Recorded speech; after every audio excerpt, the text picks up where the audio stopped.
Good morning once again. And today again, I am with a new edition of the exam preparatory pack, in which I am going to discuss about the most common drawing question which comes in your IB exams.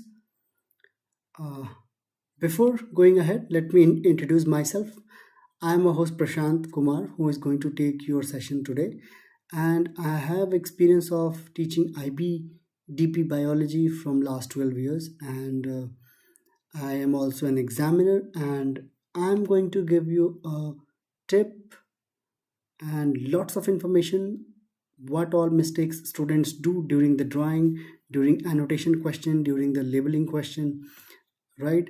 Because I'm getting so many questions from students, sir, how to draw, how to make sure that we should not lose marks in drawing.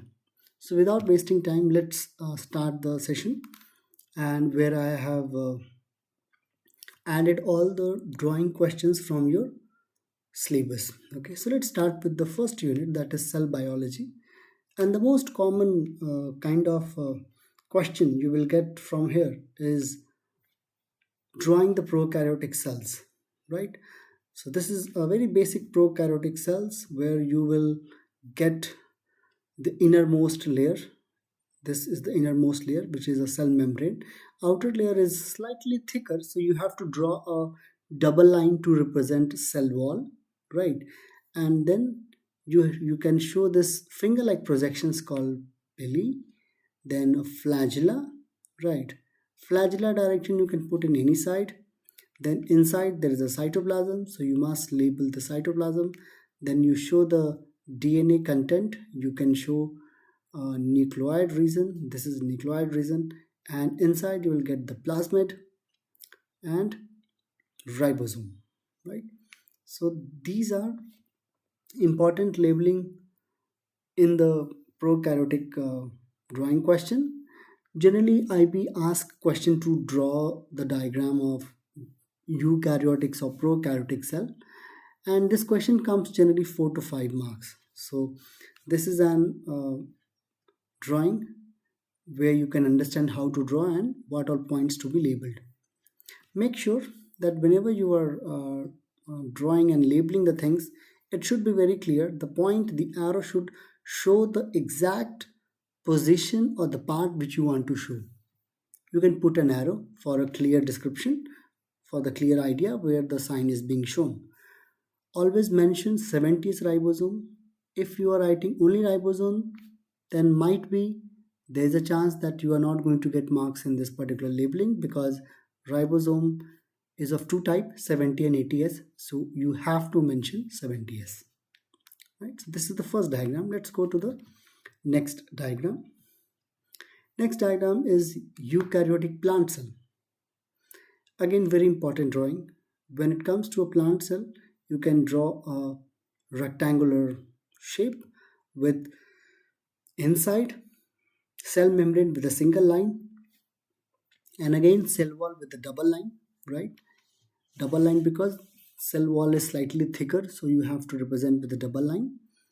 Inside you can show the liquid which is present inside the cell, which is cytoplasm, and inside you can show a nucleus, and inside the nucleus there is nucleolus, right? And the DNA content, if you want you can label it, else you can leave it, no problem, because there are so many parts we can label in the plant cell. And generally question comes for 4 or 5 marks, not more than that. So we have enough labelings for the plant cell, right? So you can just write nucleus. Near to this nucleus, towards cytoplasm side, you can see there are projections which are nearly plate-like. These are called rough endoplasmic reticulum.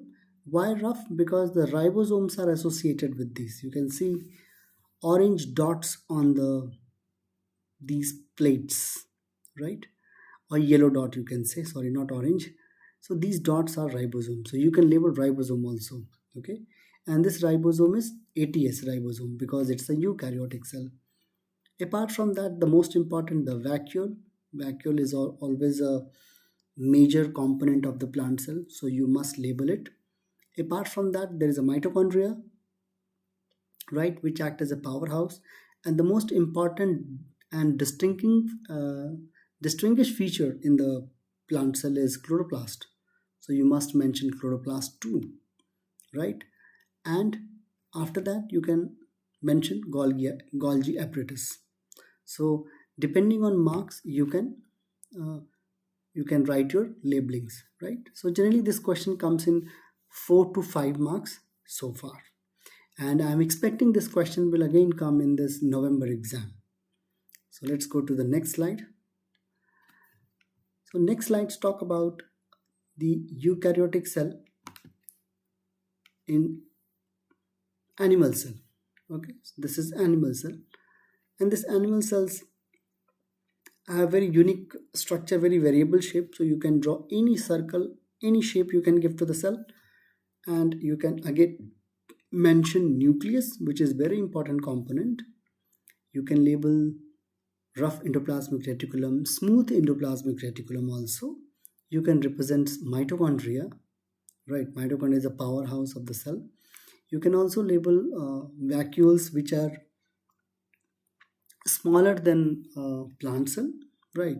You can show lysosome, you can show Golgi apparatus, you can show ATS ribosome, and of course single line representing the cell membrane. So don't draw a double line here, right? Because cell membrane is very thin layer, right? Okay, this is the third diagram.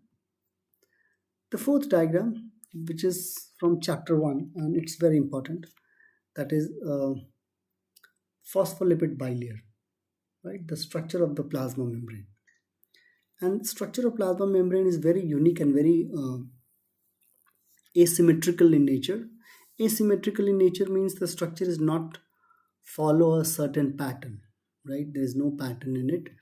You will find the basic unit, that is polar head and non-polar tail, right? This is called phospholipid layer, and this single unit is being repeated, you can see, in a bilayer format. And in between you have a channel protein here. You can see some of the proteins are embedded in the phospholipid layer, right? And some are present outside. So the protein which are embedded, we call them integral protein, right?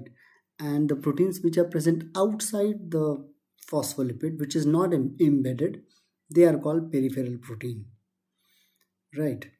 Okay, next important part is your glycoprotein and the glycolipid part.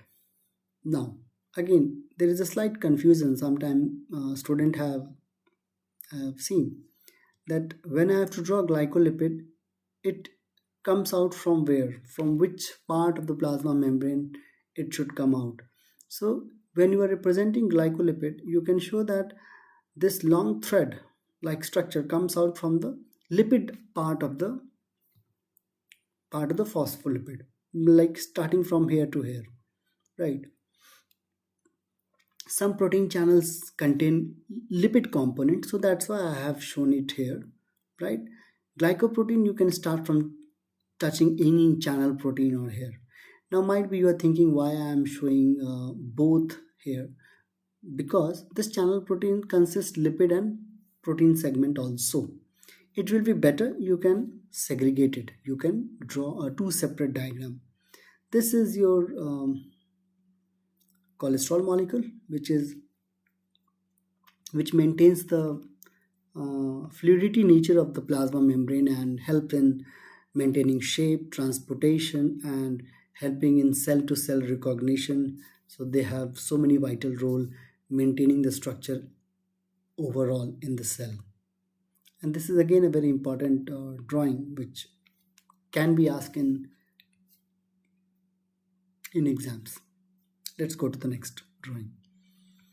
Okay, great. This is very important. This is from the topic cell division from unit 1. This stage is prophase. How you will come to know that it is a prophase? So whenever you are representing a prophase, you must show that the DNA has condensed to form a chromosome. Chromosomes has formed sister chromatids. You can see there are There are two chromosomes associated by centromere and in the center, right? So these are the sister chromatids. You can represent like this, and you must show that the centrioles have separated. They have moved to poles apart, right? And spindle fiber is generated, who has holded the centromere, and they are helping the chromosome to come in the middle, right? So that's a stage where the DNA get condensed, right? And you can see there is no nuclear membrane, there is no cell organelle, there is the dense chromosome has been formed, and everything is dissolved in the cytoplasm. You can only see the chromosome here at this stage. The next stage talks about when the spindle fiber will have a contractile nature, and they will bring the chromosome in the middle like this. So here you can see all the chromosomes are aligned in the equatorial plate in the middle of the cell, right? And the chromosomes are in the form of sister chromatids here, right? So after division, means after separation of these chromosomes, the sister chromatids will behave like a chromosome later on, and these centrioles, which are in the polar part, in the polar region, they are connecting with the centromere with the help of spindle fiber, right? So this is spindle fiber, which you can see here, and there is no cellular content inside. It's totally dissolved. There is no nucleus, there is no nucleolus, right?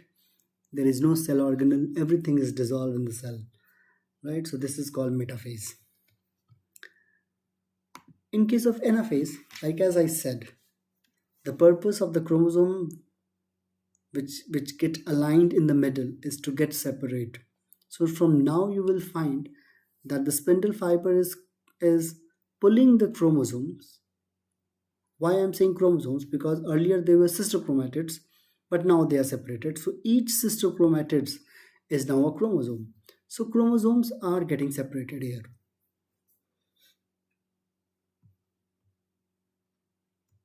Right? And now in the last stage of telophase, in the cell division, you will find that the chromosomes which were condensed from, they start getting decondensed.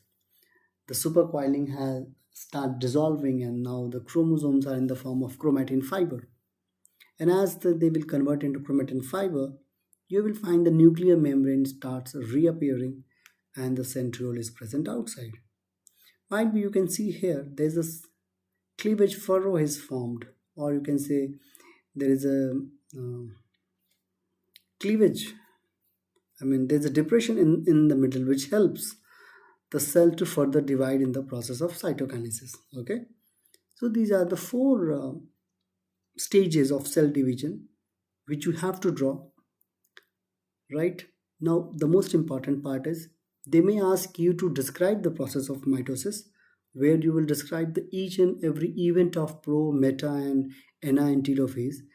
And it's always preferred and always important to draw the sequential order of the stages also in the extended response question, which will increase your uh, way of expressing your answer, and also it will award you extra marks in paper 2, so that, I mean, because of the way how you have answered your question, you have used the drawing to express yourself. So always um, be ready to draw and express yourself in the pictorial form, whatever you are describing. So this is cell division. Next we have level of cyclins. Cyclins are the chemicals which controls the process of cell division, and in your syllabus we have studied four different types of cyclin. So we have cyclin A, B, D, and E, and all cyclins have a different role, and all cyclins checks the checkpoint of the cell division or the process of the cell cycle, right? So you can see here this cycling checks G1. You can see this particular graph is checking S phase, if S phase is completed or not.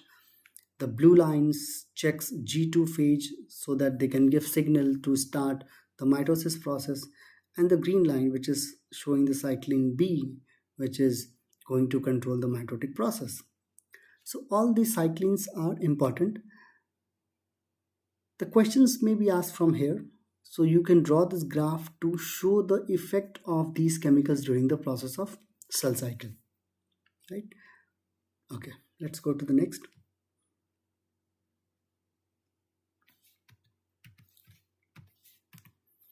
Next is your showing the cell cycle, right? The IB can ask questions in extended response question in paper to describe the process of cell division or to describe the event happened during before the process of mitosis, right? They can ask about what happens, how the cell get ready for the division, right? So you can see there is a this is a cycle form because the cell cycle is start and then end of the cycle. So starts with G1 phase, you can see gap 1, then you have S phase, then you have G2 phase, and after successfully completing all these stages, now the cell will be ready to divide. And you will find that in all these three stages, G1, S and G2, cell is preparing themselves so that they can divide, right? They are ensuring that they have all the basic component required by the cell to do the cell division, right? And also help to maintain accuracy while the process of cell division. Because when the cell is dividing the chromosome, the genetic material should exactly go in the next cell. There should not be any discrepancy in the separation of the chromosomes, right? So for that, spindle fiber, the proteins, right, the cyclin, the signals, all these chemical molecules are responsible, and all these are made up of protein.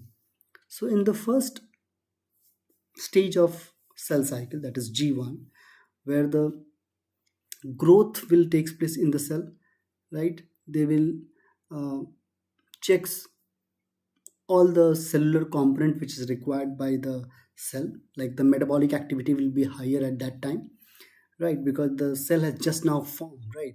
So the metabolic activity will be higher in S phase, which is called interphase, right? Why interphase? Because this G1, S and G2 all comes under interphase. So S phase of the interphase, in this stage you will find that DNA replication is going on, which is very important process. And DNA replication means a DNA, old DNA will make a new set of DNA. Now might be you are thinking why at this time? Because if you have seen during the cell division, the chromosome were forming sister chromatids. Sister chromatids are nothing, it's the exact copy of the chromosome which is connected to centromere. And during the process of anaphase, the sister chromatids get separated and they become chromosomes, right? So it's very important to make the exact same copy of DNA content during the process of DNA replication, so that there should not be any genetic abnormality in the cell, right? So this is very important, and cell takes more time in maintaining the avoiding the error during the process of DNA replication. And thanks to DNA proofreading, we have a DNA polymerase enzyme. They have a so many function, but they have one more function called proofreading, in which they checks whatever the DNA, the new DNA which is formed, is it correct or incorrect, right? So it's if there is any mismatch in the component in the base pair, they try to rectify it, right? So all this process is going to ensure that the duplication of the DNAs must be accurate. There should not be any mismatch to avoid any kind of genetic problem in the future. Now, in the second stage, gap 2 or growth 2 stage, what is happening? Now, the cell is making all the proteins, the fibers which are required, which are going to help in the cell division.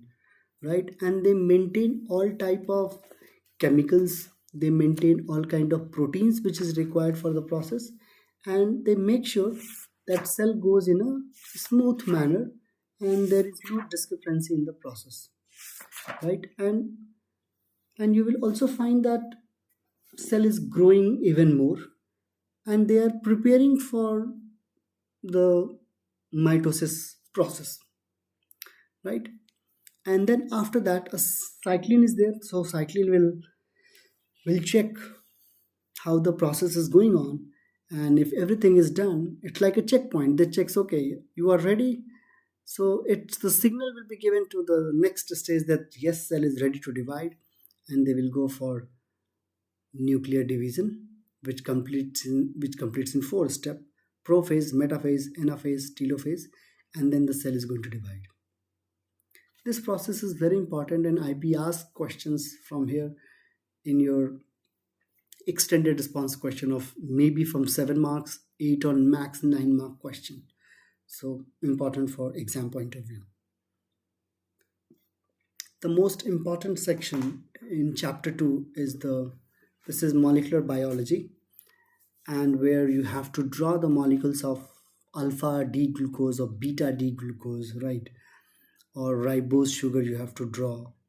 They ask in 3 marks question to draw the structure.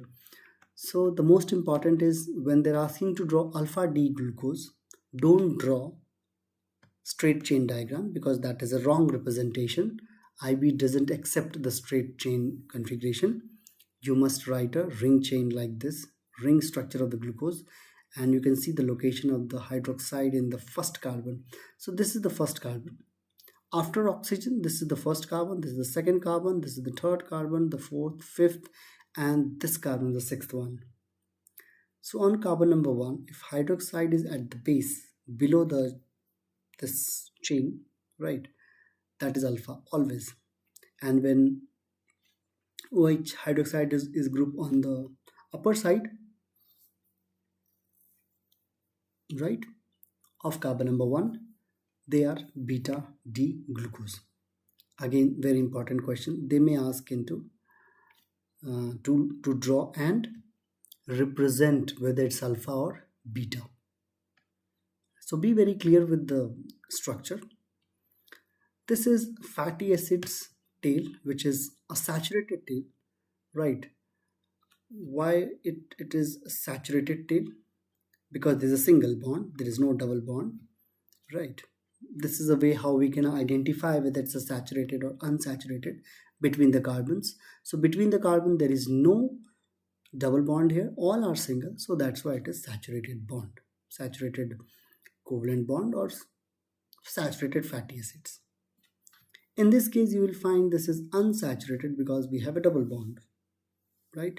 And this is fatty acid tail, easy to identify.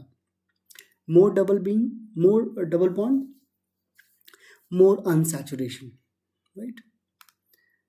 Okay, very important, cis and trans. How to identify whether they are cis or trans, right?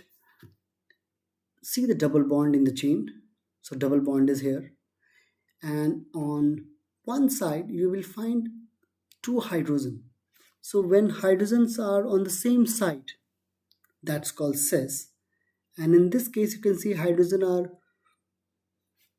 in a different orientation opposite to each other, that is a trans, right? So might be you have seen these structures in your book or in the textbook, or might be your teacher has drawn, right? So that is the representation of cis and trans molecule. So cis fat and the trans fat. Trans fat are the bad fat, we all know, right? Because of the very weird configuration, they are not good for the health, right? Trans fat is highly stable fat. Okay, let's go to the next. This is a generalized amino acid structure, right? Very general shape, a general structure you will find. This is carboxylic group, right, attached to the central carbon. Again, this carbon is again connected to amino group NH, hydrogen, the third, and R is the variable group. So we know that carbon makes carbon have tetravalency. They make only four bonds, right? So in the first bond, it's connect to carboxyl group. In another bond, they connect with hydrogen. The third bond connect to amino group, and the fourth bond connected to variable group. In all 20 types of amino acid, this group is variable. Rest everything is same, right? So this is the general structure. Next, how to make a peptide bond, right? That's a very important question IB ask. I have seen in every alternate year they ask this question either in to label it, to identify the peptide bond, right? So whenever you have to identify, you better you can put it a dotted line near this thing CO and NH, CO of first amino acid and NH of the another amino acid, and show in the middle this bond is a peptide bond. And the water might be you are thinking from where water is coming. So from COOH, the OH is coming from here, and the hydrogen is coming from this nitrogen. So OH from carboxylic group, hydrogen from amino group, so water has been released. And this process is called condensation reaction, right, where the molecules get condensed and you are getting a dipeptide molecule. Again, in chapter 2 you have enzyme activity, and very important question they ask from here also, where you have to talk about the factors which control the enzyme activity. And we have a three main factor in the syllabus. First is temperature, second is pH, and the third is concentration of the substrate, right? So let's start with temperature. So you can see this is x-axis represent the temperature, y-axis represents the rate of the reaction. So slowly as the temperature increase, the reaction starts, right? And the substrate and the enzyme, they gain the energy and they start vibrating faster, right? And they start colliding. So the successful collision will help to start the reaction. So it's very important that the orientation of the collision as well as the direction play a major role here. So if the substrate and the enzymes are not colliding in very accurate manner, then the reaction is not going to be. But how we can make sure that they are colliding faster? By increasing the temperature. When you will increase the temperature, kinetic energy of the molecule will increase, collision will be faster, and there is a chance that they will get collide in an accurate manner. And accurate manner means enzyme have active site in which the substrate get bind. So that collision must be effective, right? Successful collision we say. So once they will collide, the molecule will get attached and the reaction will begin. Now might be you are thinking after why this graph is going down. Each and every enzyme has an optimum temperature. So for this enzyme, this particular point, the tip shows the maximum temperature like here, right? Beyond the temperature, enzymes get denatured. Always remember. Denatured means where the protein molecule loses its original shape and configuration because the bonds within the molecule, within the enzyme, they are broken and they are not supporting to maintain the structure. An enzyme fails in doing the activity, and we call them as that enzyme got denatured, right? At lower temperature, enzymes get inactive, not denatured. Okay, let's go to the second graph. The second graph talks about the pH. All enzymes work in optimum pH, right? Like take an example, like in your mouth there is a saliva. They are alkaline, so they uh, they are functional in high pH, means alkaline pH. In your stomach, we have pepsin enzyme, right? That works in low pH, like around 1 or 2 pH. So their activity is faster, or you can say The rate of reaction will be higher when the pH will be low, right? So what I'm trying to convey is all enzymes have a very specific pH set in which they work normally. Beyond that, again, the enzyme will get denatured. Substrate concentration, the third graph. So you can see as the amount of substrate increasing, right, the rate of reaction is increasing. And after that, there is no change. It's got stagnant because the product concentration has increased, right? So there is no effect. Even you are going to increase the number of substrate, there is no effect on the rate of the reaction. It's like once you feel hungry, you start eating, right? So your rate of eating will be slightly faster in the beginning, but as you will go ahead, right, as the time will pass, your rate will start decreasing because your tummy is full and you are no longer hungry, right? Something like that. Again, most important, few years back they have asked this question to draw. They have given one molecule of water and they have asked to draw you the another water molecule and label hydrogen bond and covalent bond. So always remember, covalent bond is always within the water molecule, whereas the hydrogen bond is present between the two water molecule, like oxygen. So the condition for hydrogen bond formation is first we need an electronegative element, that is oxygen, and we need hydrogen. So hydrogen is here. Second condition is hydrogen must come in between the oxygen. So you can see wherever the hydrogen bond is formed, there is a hydrogen in between two oxygen. You can see here. You can see here also this hydrogen comes in between this oxygen. This hydrogen comes in between this oxygen. So it's coming there, right? This is how you can draw water molecule. Question may be asked in your paper 2 in drawing question, or they can ask in 4 or 5 marks in extended response question. This is the DNA structure. So whenever you are drawing a DNA structure, be sure that DNA strand is in anti-parallel orientation. Like you can see here, this strand is in a orientation is in different way. This is having opposite orientation, right? Important thing is the labeling, right? So labeling is, this is G means guanine. Guanine is connected to the sugar molecule by the glycosidic bond. So this bond is glycosidic. This is your sugar molecule. Sugar molecule is connected to phosphate.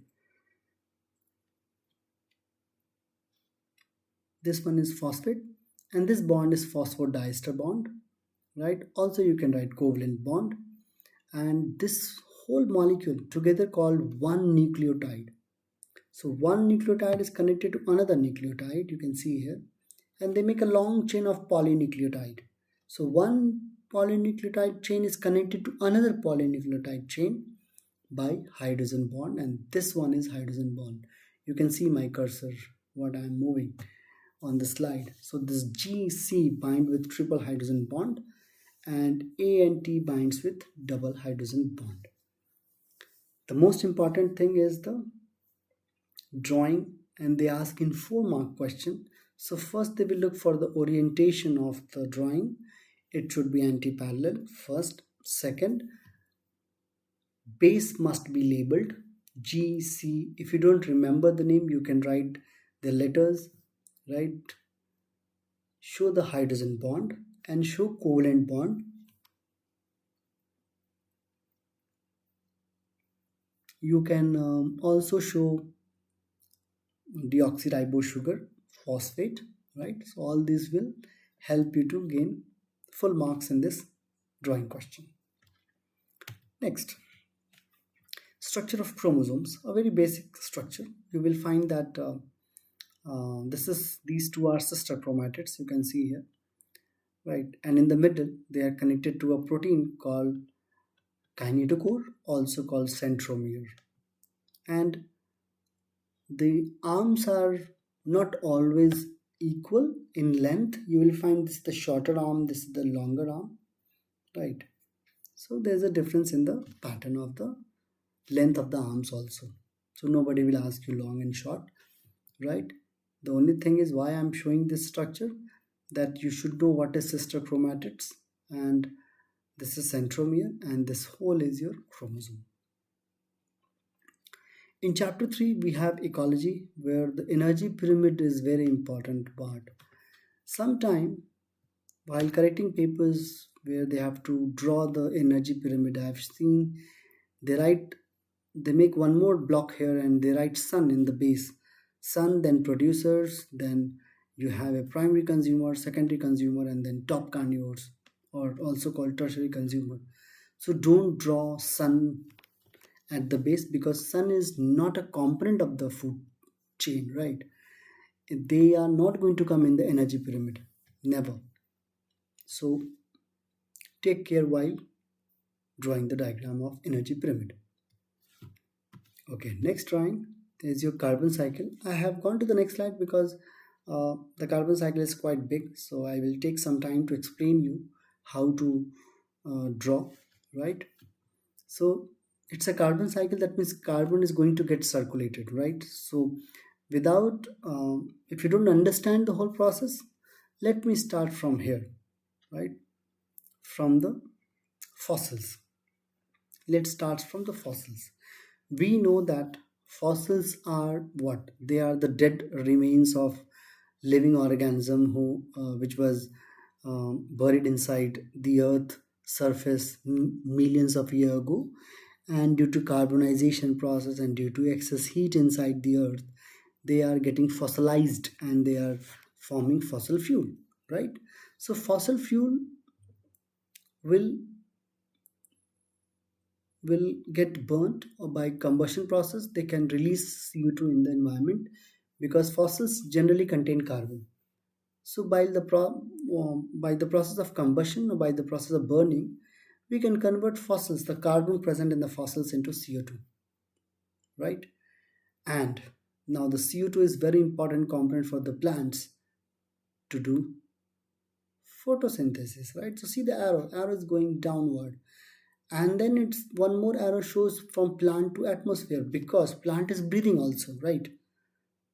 Plant is respiring, so they are also releasing CO2, so that CO2 will go out of the atmosphere by the process of respiration.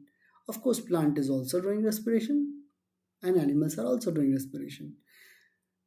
The carbon content of the plant is going into the animal are respiring, so that carbon content is again going out of the atmosphere, right? Plant and animal, they may die, and by the process of decomposition they are getting fossilized, right? The last segment, CO2 in the atmosphere can react with the water molecule present in ocean, right, to form carbonic acid, and by the process of sedimentation they forms limestone and shells in the oceans. And we know there are some group of animals, they use limestone and shells for formation of coverings or formation of rocks inside the ocean. So always remember, start with fossils. You are not going to forget this particular table. Fossil fuels get burnt, release CO2.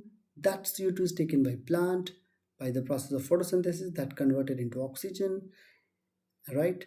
Animals feed plant, so it will go directly into the animals, right? So the carbon, again they are going to respire, and they will release the carbon dioxide in the atmosphere, and when these plants will die, they get decomposed in the soil and fossils are formed.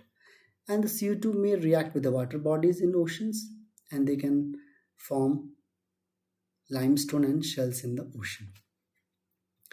Next is chapter 6, human physiology, in which the most important drawing is the digestive system, right? Where they ask you to label the digestive system, and they ask you to show the show the labelings of the system. So what is important here? You can show the salivary gland, right? You can show esophagus. You can show the stomach, right? This is stomach. I'm so sorry, this is not liver, this is stomach. This is liver. This is gallbladder. Right. So gallbladder is not directly connected to duodenum. It is connected to pancreatic duct, and then pancreatic duct is connected to duodenum. Right. This is small intestine. This is the large intestine, and this is rectum. So very common diagram and easy to draw. Maybe you need some practice to draw all the parts. So I will suggest you practice it and at least label 5 or 6 sections of the alimentary canal in the exam if they're asking.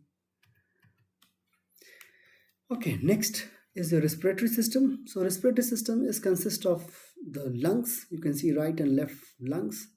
And before going into the lungs, we have a tube called trachea. Trachea is further divided into two branch. One branch goes to right, one branch goes to left. We call them bronchus. And bronchus further branch to form bronchiole, and at then we have a balloon-like shape which get expand and contract like a spongy tissues. We call them alveoli, where the gaseous exchange takes place.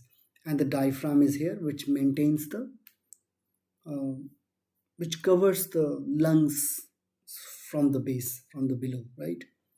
So it's like very compact and uh, closed cage, you can say, in which your lungs are.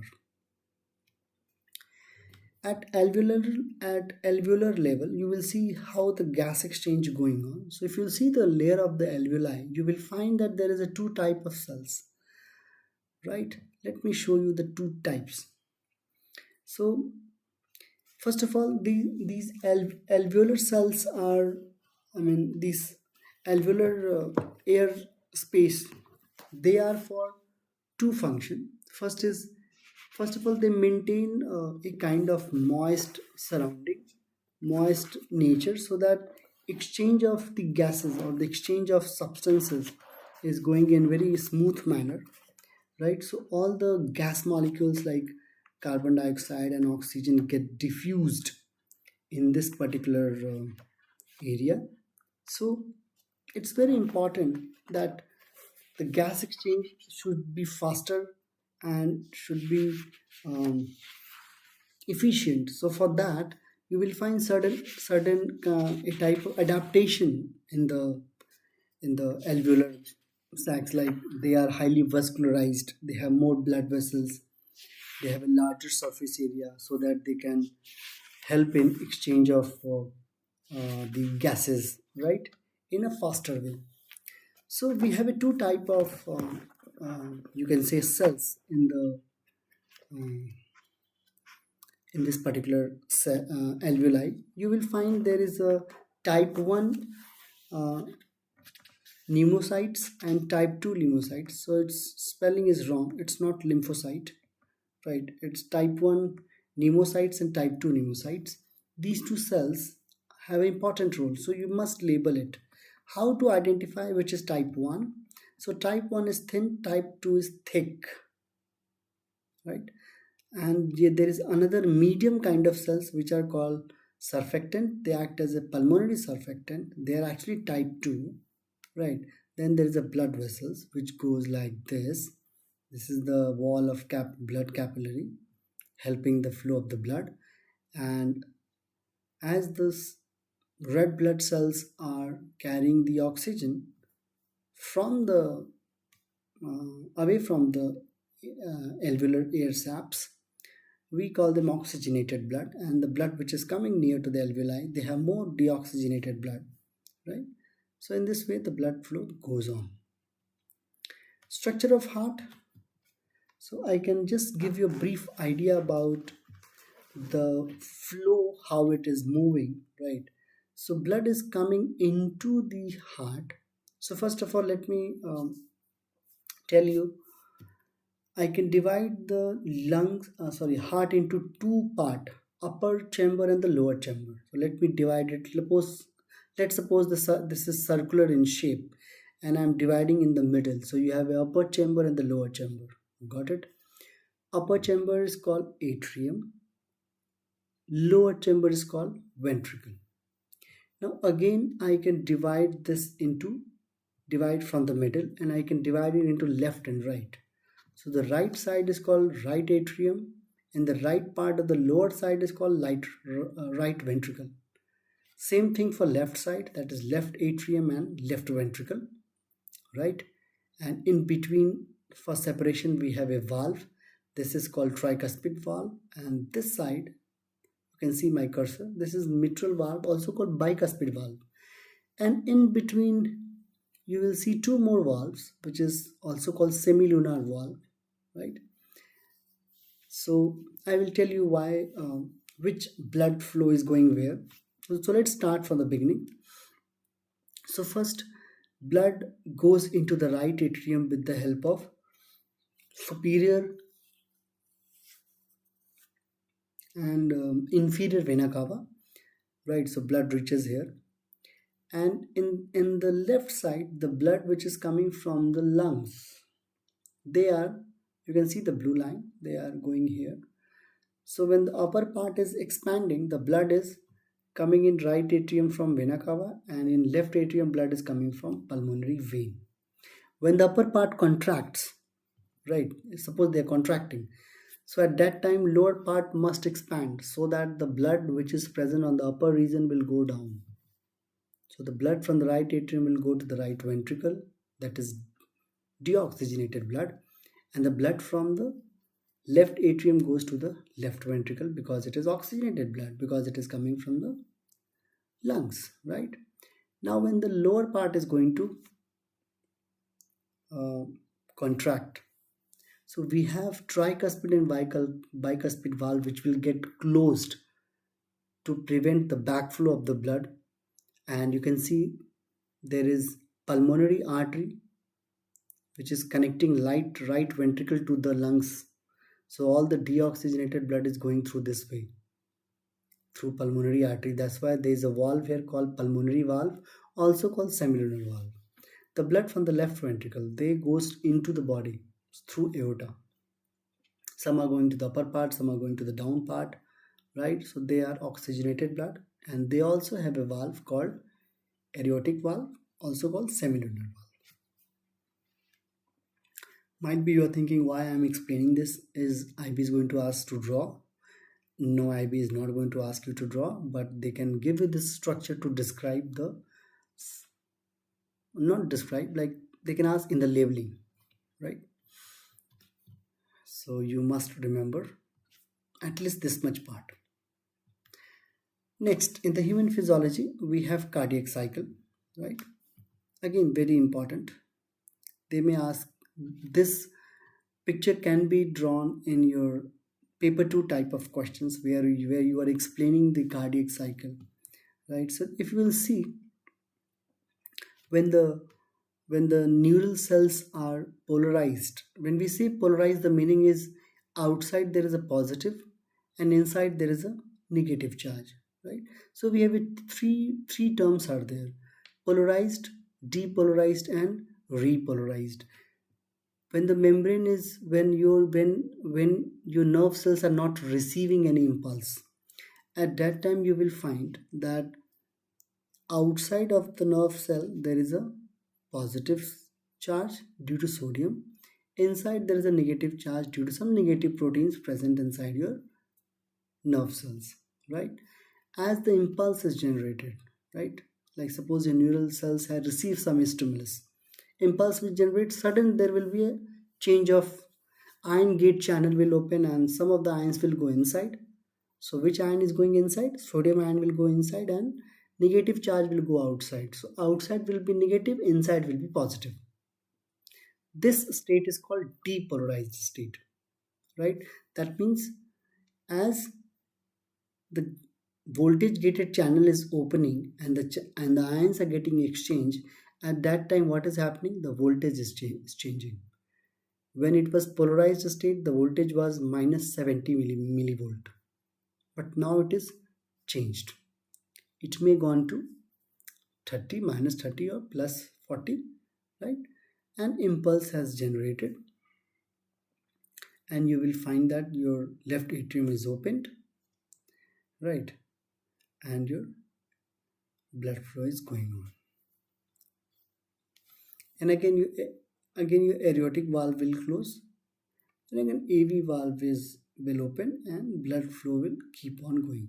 So if you see, this upper section shows what is the AV valve is doing. Auricular ventricular valve means we are talking about tricuspid and bicuspid valve, and the lower side shows aortic valve, what is happening to them, right? So this graph is important when you are explaining your cardiac cycle, or when you are explaining how uh, the opening and the closing of valve is going on and how they are being operated, what is the pressure inside. Okay, this is the male reproductive system, and very important section here. Why? Because they ask you to label the parts, right? So starting from the external organ, that's copulatory organ called penis, right? And below to penis we have a male have a sac-like structure called scrotum, in which the testes are present, and testes are where spermatogenesis takes place, and spermatogenesis takes place in epididymis, and from the epididymis in the seminiferous tubule, right? And once it comes out, in a common channel called epididymis, and that channels goes outward, and they form vas deferens, also called sperm duct. So all the sperm cells will go up like this. They will mix with the seminal vesicles, which is secreted by the gland. It will mixes here with the Copper's gland, also called prostate gland, and then later on, human male have a common tube to pass the urine or to pass the semen, right? Then you can show the bladder and pubic bone. So important labelings are urethra, penis, testis, epididymis, vas deferens, prostate gland, and seminal vesicles. These are the important. In the female reproductive system, there's only 5 parts which you have to label. First, vagina, then cervix, which is a very narrow tube, right? Then you have endometrium lining, fallopian tube, ovaries, and uterus. In the nerve impulse, this is again very important. I was trying to explain the your cardiac movement or the cardiac function by the help of the neural thing.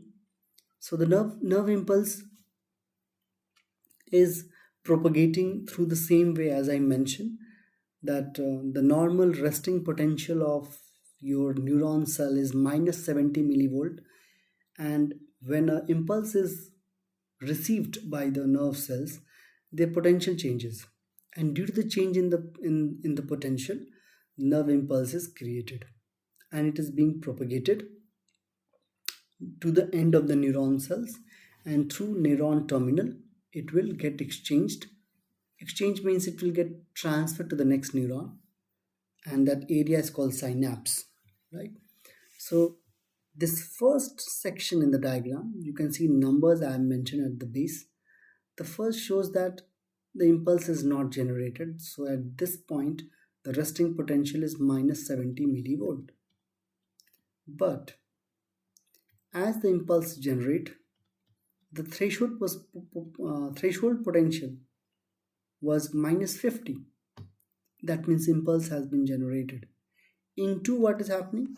The membranes are now depolarized. As I mentioned earlier, that the polarization state is due to positive charge outside and the negative charge inside. But as the impulse is generated, the charge will get uh, flipped, you can say, right? And there is a change in the voltage, and the voltage may goes to minus 50 or plus sometime plus 30, right? So now the membrane get depolarized. We have to bring back to the repolarized state. So during the repolarization, what is happening? The plus charge must go out. So here, this point of time, potassium is going outside to make the membrane repolarized. And then after that, membrane returns to a resting potential due to pumping all the sodium ion outside, because the initial polarized state was due to sodium, not due to potassium. So that's why in resting potential is maintained by releasing all the sodium outside and taking all the potassium inside. This is the common structure of the neuron cells, where you will find this particular section is your cell body, and this is axon, ends with axon terminals, right? These axons are covered with a fat layer called myelin sheath, right? So neurons may be myelinated or non-myelinated depending on type of neurons we have in our body. The cell body consists of processes which projecting outward, we call them dendrite. Then there is a nucleus, and then there is a soma, right? Also called soma. We call the cell bodies, the cyton of the cell body is also called soma. So you can label all these parts in the diagram. Okay, let's go to the next. Nucleic acid. In chapter 7, which is the HL section, you will find that there is a diagram given on nucleosome. So nucleosome model suggests how the DNA is wrapped around the protein and how the big content of the DNA information is being concised or get confined to the nucleus because of the supercoiling of these thread-like structured DNA on histone protein. So this histone protein is actually total 8 protein, right?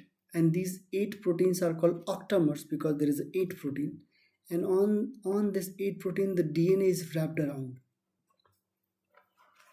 right? And then we have like this, we have another unit, so another nucleosome, so all the DNA gets wrapped around this. So this is the nucleosome structure. If they're asking, we can draw this.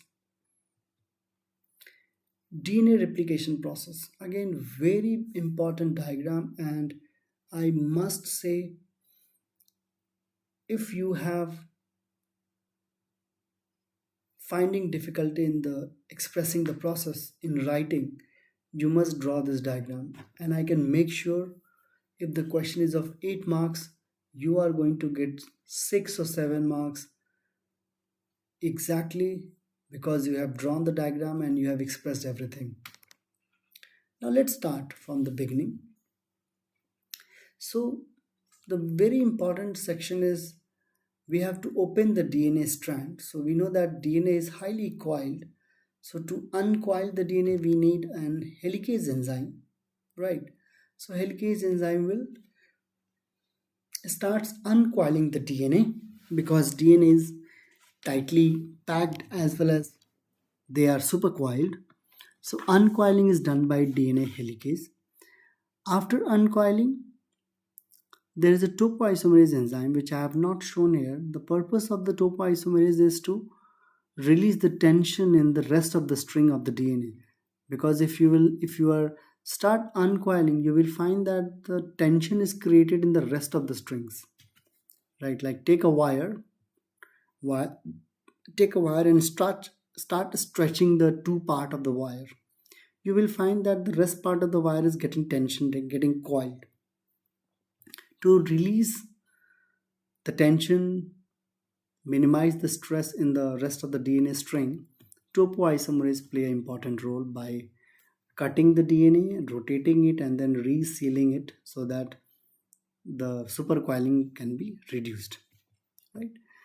Now once DNA is got open, this Y-shaped structure you can see here, right? This Y-shaped structure is called, you can say, replication fork.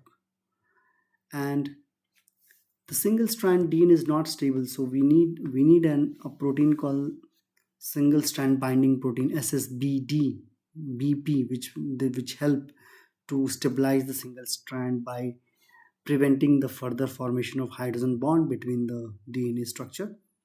DNA nucleotide, polynucleotide chain, right? Then we need a primer. Primer is a short segment of oligonucleotide, And the purpose of the primer is to start the process. And primer always attached to 5 prime end of the old DNA. So if you can see, 5 prime is here and 5 prime is here, so the primer is being added here. And why primer is added? Because DNA polymerase 3 recognizes the location of the primer, and wherever the primer will be there, the DNA replication will start from that point. Because because DNA polymerase 3, what they do, they start adding the bases opposite or complementary to the old strand. So you will find that on one strand there is a continuous addition of the nucleotide. So chain is growing faster in 5 to 3 direction. Whereas on another, you will find that there is a discontinuous mode of DNA replication where lots of primers are required and DNA synthesis is going on. So it becomes very lagged kind of process. So this strand is called lagging strand, and this particular strand where the DNA synthesis is going in a continuous manner, we call them leading strand, right? And once DNA replication process is done, at the end the DNA polymerase 3 will leave and primer will leave. Now we have to fill the gap of the primer by ligase enzyme, right? So ligase enzyme will help in filling the gaps, right? And then from one DNA you will get two DNA with same genetic composition. Transfer RNA, it's a clover leaf shape, right? You can see the structure of the transfer RNA, how it look like.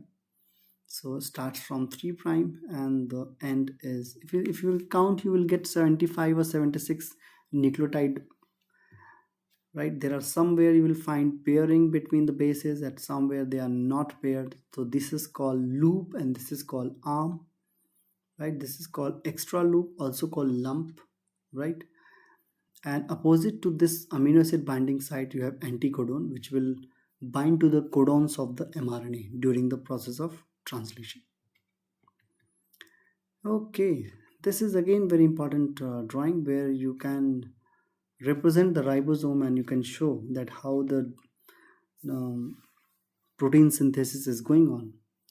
So in the beginning, when mRNA will come out from the nucleus, it will try to go and attach to the lower part of the ribosome, and then later on it will connect to then later on the larger unit will come and they will attach to the smaller subunit to make a ribosome. So in the normal state, ribosomes are in the dismantle form, means larger and smaller unit are not in the combined form, they are separate. But during the process of protein synthesis, larger and smaller unit comes together and mRNA will be in between, where codon anticodon interaction will take place and protein chain will start growing. And once process will end, again this whole assembly will get dismantled and everything will get distorted and assembly will be deformed and protein is released. It goes to Golgi bodies where it get modified, customized to become functional and have a rigid structure. In the metabolism topic, you will come to know that we have to study protein synthesis as well as the respiration. So respiration takes place in the mitochondria. So mitochondria is a double membranous cell organelle. So you always remember that this is double membranous and it's the largest cell organelle after nucleus, right? So you can see outside the membrane is a circular, but the inside it is folded. So this folding is called cristae, and inside there is a mitochondrial matrix, and inside that you will also get circular DNA and ribosome. You can also label inner membrane, outer membrane, and the space between these two membranes called intermembrane space. So I have given you two more labelings here, circular DNA and ribosome. So you can also label those parts here. In the process of cellular respiration, if you have to, if you are finding difficulty in expressing the glycolysis process, or you have a less time, right? How to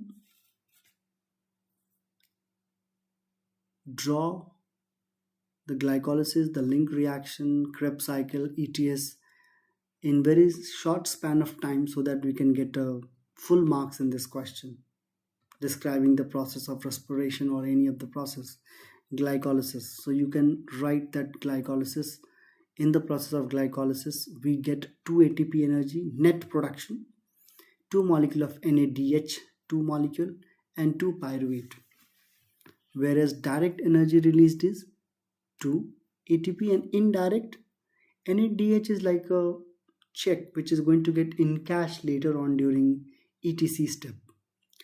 So the question will be asked to describe the process of glycolysis.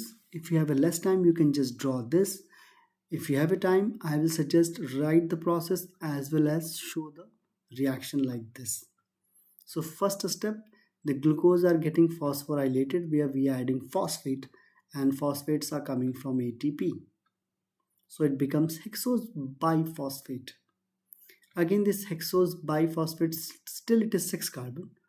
It gets lysed to form 2 molecules of 3 carbon sugar, which is called triose phosphate. And then they are getting oxidized, and NAD molecules are forming NADH. And also ATP are formed. 4 ADP molecules are forming 4 ATP molecule. So if I can subtract the ATP which was used in the beginning, right? So I can remove 2 ATP. So net production is 2, and we will get 2 molecules of pyruvate. That's what this whole reaction represent. After this we have link reaction. In the link reaction, what is happening? The pyruvate molecule is going to get decarboxylated, means one CO2 molecules released out, and they are like 3 carbon is converting to 2 carbon compound. Acetyl coenzyme A is what? Acetyl means 2 carbon, pyruvate is 3 carbon, so 1 carbon is coming out in the form of CO2, and NADH2 molecule is formed, and coenzyme A is also being added. So what we are getting, this is for 1 pyruvate, and in the glycolysis we are getting 2 pyruvate. So at the end we are going to get 2 molecule of acetyl coenzyme A, right? 2 molecule of CO2 and 2 molecule of NADH2 molecule. Then ATP production takes place in the Krebs cycle, where you can see here the acetyl coenzyme A, which is a 2 carbon compound, combines with 4 carbon compound. You can see here this 4 carbon and this 2 carbon combines to make 6 carbon compound, and the coenzyme A will get free. By the process of oxidation, where CO2 is also being released here, NAD will convert into NADH, and one carbon is being carbon is being released out. So you have a 5 carbon. Now the question is where that carbon has gone. So in the process of oxidation, carbon combines with oxygen and CO2 is formed. 5 carbon again converted into 4 carbon, and in the 4 carbon same process is going on. That's called oxidation, in which NADH is formed, and then the 4 carbon compound molecule get reduced to form FADH, NADH, and ATP molecule. So this is happening 2 times because we have 2 molecules of acetyl coenzyme A. So overall CO2 will be, if one acetyl molecule is releasing 2 CO2, 1 ATP, 3 NADH2, 1 FADH2, then 2 molecule of acetyl coenzyme will produce 4 molecule of CO2. 2 molecule of CO2 is already being released in the process of link reaction. So 6 CO2 has been released, 2 ATP, 6 molecule of NADH, and 1 molecule of FADH2. Now the question is, these are the checks. NADH and FADH2 are the checks. Each checks have a value, like NADH2 value is 3 ATP, 1 FADH value has 2 ATP. So now you can understand, you can calculate. So in the glycolysis we got 2 ATP. In link reaction we have got two molecule of NADPH2, that means 6 ATP. One NADH will produce 3. In this process, in Krebs cycle, we are getting direct 2 ATP. So it's 6 to 8, 8 plus 2, 10. Right? Then we are getting 3 molecules, 6 molecule of NADH. So 6 into 3, 18. 18 plus 10, 28. 2 molecule of FAD, 32. Right? Let's go ahead in the next diagram. Sorry, 34. If you will add, you will get 34. Okay, now in electron transport chain, what is happening? The process in which the hydrogen concentration is coming out. There are carriers. They are the carrier molecules, and what they do, they take the hydrogen is low concentration. They are moving to the higher concentration, and through carrier protein, the electrons are being transported within the membrane channel, and with the help of ATPase enzyme, the ADP converts into ATP. Energy is being released, and the hydrogen which is released here, it combines with oxygen to form water at the end, so that they can minimize the acidic strength of the medium. In case of photosynthesis, that's a light reaction, like also called light dependent reaction.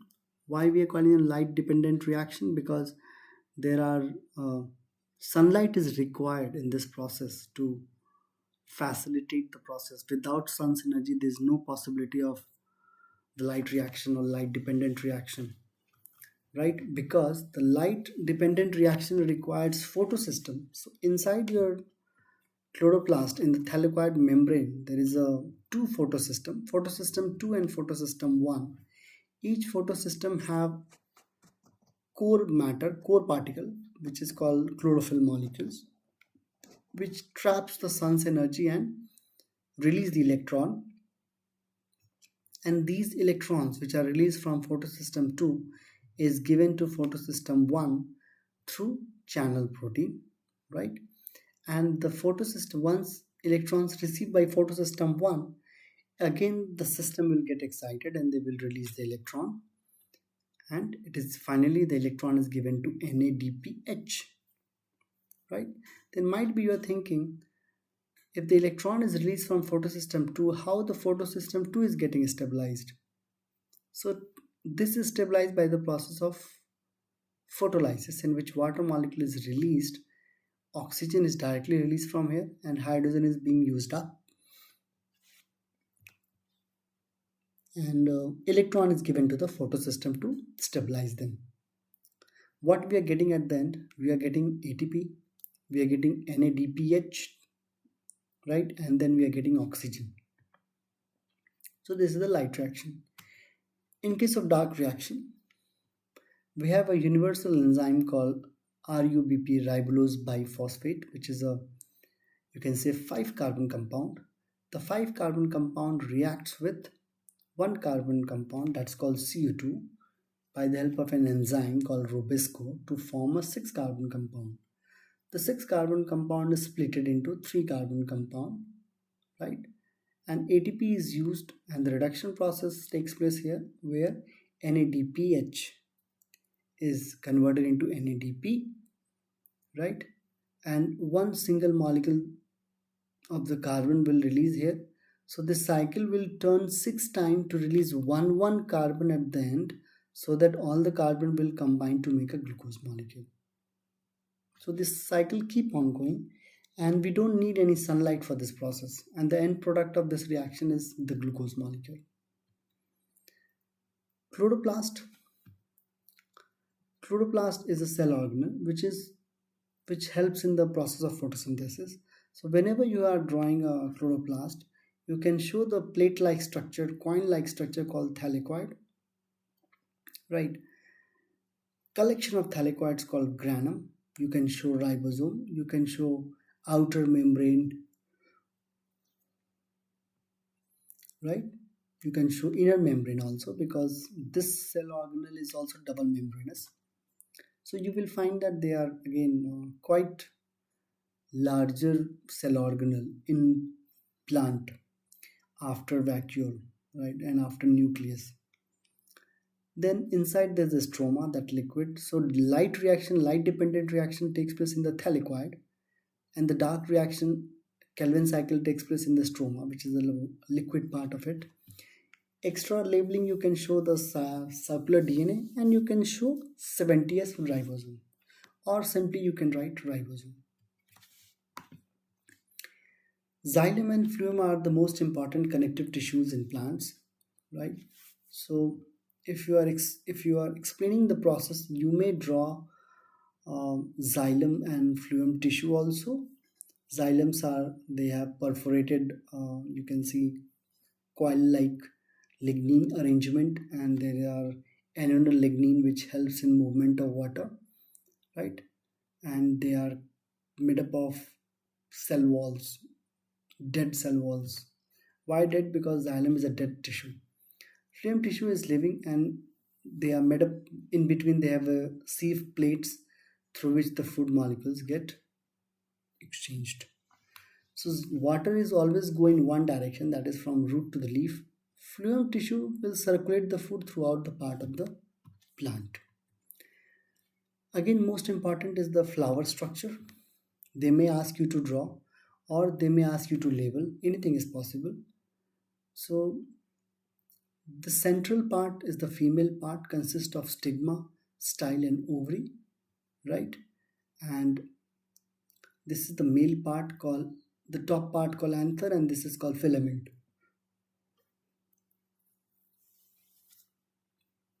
Apart from that, you will get some colorful part called petals, some greenish part called sepal in the flower. This is your seed, single layer called testa.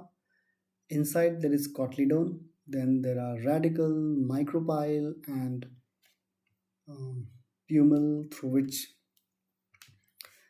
the root and shoot part will come out. That through, I mean, pumil and radicle both help in the formation of the root and shoot system. In the crossing over, might be you have seen in the process of meiosis that. Now let's start from here. What is homologous pair? Homologous pair means when one paternal and one maternal chromosomes come together, we call them homologous chromosome. Right, like I can say this is father chromosome number 1, this is mother chromosome number 1. So these two color are sister chromatids, but these two are non-sister chromatids. And always remember that the crossing over takes place between non-sister chromatids, right? So that recombinants are produced, right? This is your selection, type of selection. So we have three different types of selections.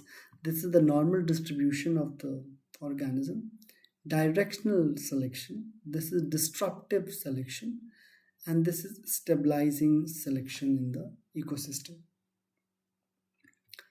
Next is your kidney. Kidney is consist of a bean shape, right, called outer part called cortex, the inner part is called medulla. Then you have your renal pelvis, blood vessels which goes inside the kidney called renal artery, the blood which goes out of the kidney called renal vein.